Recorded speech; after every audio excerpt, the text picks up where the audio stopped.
Yes, Mr. President. Salamat, Mr. President. As we know, the DOF directed PhilHealth to remit to the National Treasury a total of 89.9 billion unutilized funds of PhilHealth. Nakaapat na hearing na po tayo sa Committee on Health at naabutan na nga tayo ng temporary restraining order OTRO from the Supreme Court against the transfer of the remaining unused funds of PhilHealth to the National Treasury. Naintindihan naman natin na kailangan talaga ng pondo ng Department of Finance. Kailangan nila magwalis ng pondo. Gaya nung panahon ng pandemic, kailangan talagang magwalis ng mga pondo para magamit sa pandemic, no? Trabaho naman po ng finance manager yan, especially our Secretary of Finance. The DOF said it will respect and abide the Supreme Court's order. May we just know if the 60 billion already transferred to the National Treasury can also be returned? Ano ho bang plano ng DOF dito? Na gastos na ba ito? Pwede pa bang maibalik ito? Gaya ng parati kong sinasabi, maybe it's legally lusot, no? But morally, it's unacceptable po sa akin dahil marami pa pong naghihingalong mga pasyente na hindi nga po halos makalabas sa ospital, walang pambayad sa ospital. At na-discover po natin sa ngayon na sobra-sobra po ang pondo ng PhilHealth. During our first hearing, which our Secretary of Finance attended, doon po natin na-discover na meron pang 500 billion na reserve fund ang PhilHealth. Habang naghihingalo po ang ating mga pasyente, hindi makalabas sa ospital. Yung iba ayaw na pong magpa-hospital dahil takot sa babayaran sa ospital. Hindi po ito katanggap-tanggap sa atin na naghihingalo pa itong mga pasyente at sobra-sobra po ang pera ng PhilHealth. Kaya nakaapat na hearing na po ako sa Senado, Mr. President, sa Committee on Health. At pinipilit natin, pinipiga natin ang PhilHealth to improve their services.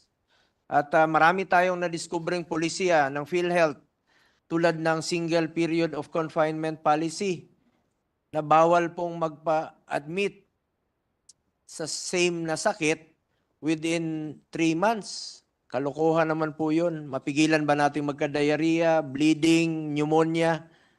Sobra-sobra nga yung pera ng PhilHealth. Na-discover rin natin itong 24-hour admission o requirements nila na kailangan magpa-admit ka ng 24-hour para i-cover ng PhilHealth. Kalokohan rin po yun. But hindi mo nalang gamitin yung pondo kung magpapa-admit ka ng 24 hours, yung pambayad mo sa kwarto, pambayad mo na lang sa mga medisina. So nangako naman ang PhilHealth na pag-aaralan nila itong polisiyang ito. At nakiusap rin tayo sa PhilHealth to expand benefit packages including dental, yung sa mata, check-up, early detection, at iba pang mga sakit, no? Expand benefit packages, increase case rates, at meron rin tayong naipasa dito sa Senado with our presiding officer, ang principal sponsor. Ito pong amending the Universal Healthcare Law.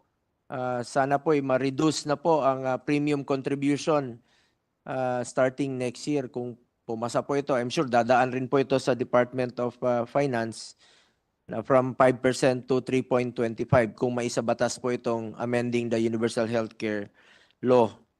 Babawasan po yung premium contribution from 5 to 3.25% dahil sobra-sobra nga po ang pera ng PhilHealth. Anyway, ang tanong ko naman po sa inyo, yung 30 billion na hindi pa po na-transfer sa Treasury, maaari po ba itong gamitin pa ng PhilHealth para sa health, para ma-improve pa ang kanilang serbisyo at hindi na tuluyang makuha at mawalis pa ng Department of Finance? Mr. President, patuloy po ang panawagan natin sa PhilHealth na huwag hayaan yung matenga po ang kanilang pondo at gamitin nila ito na mapalakas pa ang kanilang serbisyo. expand medical services. Gamitin niyo po ito sa mga mahirap nating pasyente. After consistent and continuous appeals and numerous Senate Health Committee hearings, PhilHealth has officially committed to assure implementation of its promises, such as recommending the reduction of premium contributions, increasing case rates, especially for the top 10 mortality diseases, expansion of benefit packages, provision of free medicines and assistive devices, such as eyeglasses and wheelchairs, inclusion of dental, visual, emergency, and preventive care, as well as updating policies to meet the needs of our people, such as their promise to remove its 24-hour confinement rule. Our relentless scrutiny, I'm sorry, our relentless scrutiny has already led to the scrapping of PhilHealth's flawed single period of confinement policy. Aside from that, Mr. President, PhilHealth is asking Congress for additional subsidy amounting to 74 billion for 2025. The committee report reflected a decrease of 5 billion, which was realigned to be used primarily for additional support to specialty hospitals. In line with this initiative, may we ask from the good sponsor if we could also realign additional budget for the operations of DOH hospitals. Marami pong mga DOH hospitals ang nabawasan po ng pondo. Marami po akong nakakausap sa kakaikot ko po sa mga hospital. Ang reklamo nila, nababawasan po sila ng pondo, sa lalong-lalo na yung pantulong sa mga mahirap. Well, sobra-sobra naman po ang pera ng PhilHealth. Bakit natin sila bibigyan ng almost 70 Tama. Actually, Actually, Mr. President. Mr. President, actually, thank you for displaying, putting all of those things out in the open. And thank you to our secretary here na dahil sa kanya, nalaman natin may reserbang pondo. At sa inyong suggestion, Mr. President, kay Senator Go, kasi nga sinasabi nga niya itong PhilHealth hindi ginagastos. Bakit hindi lagay sa mga specialty hospitals? Ang sagot po doon, kahit naman kami frustrated, kasi nasa batas kasi na a certain percentage of collections from tobacco and also high sugary drinks dapat mapunta talaga sa high beverages, sweetened beverages ay mapunta sa PhilHealth. So parang nandun tayo nakapako dun sa batas na yon na kahit ginagamit nila o hindi, pero siguro pwede tayo magkaroon siguro ng special provision na PhilHealth should be able to disburse this much to specialty hospitals. Not only to Immediately, specialty diba? hospitals, Mr. President, Madam Sponsor, pati po sa mga DOH hospitals, andun halos yung mga mahirap nating kababayan, lalong-lalo na po sa Mindanao at Visayas, mga DOH hospitals. Wala nga silang kulang yung MOOE nila. At yun po ang parating reklamo nila. Sa sobrang dami po ng pasyente, nagre-request po sila ng additional budget para dito sa mga DOH hospitals. Not only limited sa mga specialty hospitals such as NKTI, Heart Center. Nabasa ko nga, nabanggit nyo po na you realign some budget from PhilHealth to specialty hospitals. Baka pwedeng isama nyo rin po yung mga ibang hospitals, government hospitals, mga DOH hospitals. Nabawasan sila, na-slash po yung budget nila. Bakit tayo magdadagdag ng pondo sa PhilHealth? Na ang daming pera. Ang dami nilang pera, 500 billion, Madam Sponsor. Hindi, ganito nga po Mr. President. Kahit na ayaw natin na dagdagan, nasa batas kasi na yung porsyento ng kinikita doon sa mga sugary drinks at saka sa mga vape products at tobacco, meron silang per porsyento. So kahit na gusto natin bawasan, hindi pwede. Pero ang pwede natin sigurong gawin dahil ang ating Secretary of Finance ay miyembro ng komite dito sa PhilHealth na sinasabi, a certain amount from the PhilHealth savings should be allotted to the following hospitals in the fiscal year 2025. Pwede kaya yun? Pwede. So, imbis na idadagdag natin dito sa budget, doon na sila kukuha. naintindihan ko naman kaya lumulobo po yung pera ng PhilHealth. Sabi niya, meron ngang 500 billion na reserve fund Tama. dahil ito sa mga taxes na pumapasok. Ang tanong ko, bakit natin bibigyan ng 74 billion ang PhilHealth Kasi na nga pwede nasa natin batas. Subsidy. i-allocate dun sa mga hospitals? Mr. President, kasi nga nasa batas na hindi natin pwedeng babaan ang ibibigay sa kanila kung mataas ang koleksyon ng buwis sa mga tobacco at saka sugary drinks. Kahit na sabihin natin hindi pwede, ayaw natin ibigay, nasa batas na nakalagay, kailangan bigyan nyo sila ng 50% na kinolekta ninyo mula sa buwis ng sugary drinks. Correct, Madam Sponsor. Pero pwede natin, But last year, Madam Sponsor, baka pwede naman, last year po, 40 billion po ang binawas ng Congress sa proposed budget ng PhilHealth. Hindi ba natin pwedeng gawin rin po dito? okay, so special provision. Opo. Pwede Ilagay natin ninyong- sa health talaga, diretsyong tulong sa mga O mahirap. sige po, Kasi ang takot ko rito, Madam Sponsor, baka next year, pag sumobra na naman ang reserve fund ng PhilHealth dahil sa collection ng taxes, dahil sa batas na ipinasa natin, baka mawalis na naman po ito. okay. So yung suggestion ninyo, Mr. President, oo. Hindi, maraming salamat actually kay Senator Bongo, Mr. President. So ang sinasabi ninyo, kasi nga naintindihan ninyo na talagang wala tayong choice, kaya nilagay natin yon initially, pwede ngang amyendahan na maglalagay ng special provision The allocation. or yung allocation mismo. gaya ng ginawa I-propose nyo- na lang ninyo. Opo, Madam Sponsor, gaya ng ginawa nyo, pinropose nyo Oo. po to specialty hospitals, baka Oo. pwede naman po aside from specialty hospital, isama po natin yung mga government hospitals, Okay. DOH hospitals. Sige po. Dahil sila yung nakakala. There are around almost 72 DOH hospitals sa Okay. buong Pilipinas, aside Sige. from this specialty hospitals. Maganda yan.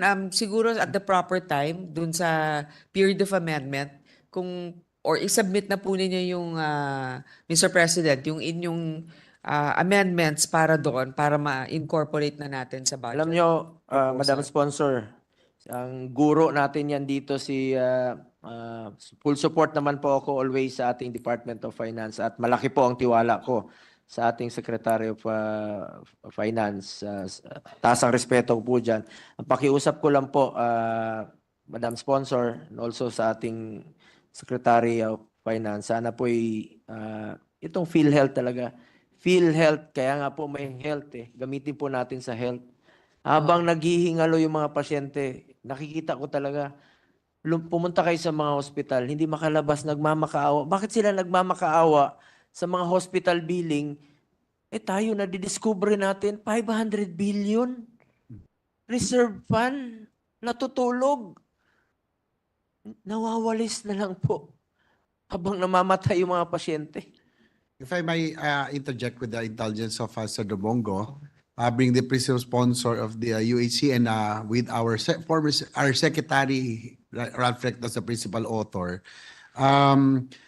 hindi naman natin masisisi ang DOF no in this whole controversy. I think it's really PhilHealth who is at fault kasi dapat po ginagastos nila yung pondong yan, and I would think that if they have improved the case rates, yung pong 70 billion, kulang pa ho yun kung lahat ng pasyente, alam niyo po yun, Kaya na nangangailangan ay talagang binigyan nila ng tamang pondo. I think they have failed in the adjustments of case rates. So I think it's about time that we really have to convene our oversight committee as to where the shortcomings were. So Correct. Actually, naka-4 na hearings na po ako dito sa Committee on Health no sa Senado.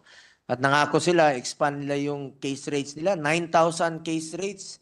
Pinag-aaralan pa raw nila. Marami po mga pulisiya sila na 2013 pa, katulad ng single period of confinement policy. I agree. Ba't tayo pa ang makadiskubre dito? Sila nga yung mga doktor, dapat sila yung mga nakadiskubre. At ang membro naman po ang DOF ng PhilHealth Board. Pakitulong na lang po, Secretary Recto, para gamitin nila yung pondo ng PhilHealth para hindi nakatenga dyan at natutulog habang yung mga pasyente naghihingalo at nangangailangan po ng tulong. Maraming Okay. salamat po, Mr. President. Yun lang po yung tanong ko kanina.